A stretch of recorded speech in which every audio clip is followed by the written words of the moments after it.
রবীন্দ্রনাথ ঠাকুরের লেখা কবিতা রাজা ও রানী। এক যে ছিল রাজা, সেদিন আমায় দিল সাজা। ভোরের রাতে উঠে আমি গিয়েছিলাম ছুটে, দেখতে ডালিম গাছে বনের পিরুহু কেমন নাচে। ডালে ছিলে চড়ে, সেটা ভেঙেই গেল পড়ে। রথ দেখতে যাওয়া, আমার চিড়ের পুলি খাওয়া। কে দিল সেই সাজা?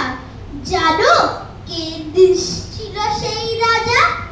এক যে ছিল রানী, আমি তার কথা সব মানি।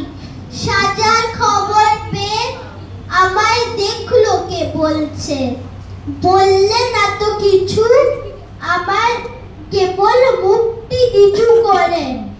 আপন ঘরে গিয়ে সেদিন রইল আগল দিয়ে, হলো না তার খাওয়া কিংবা রথ দেখতে যাওয়া।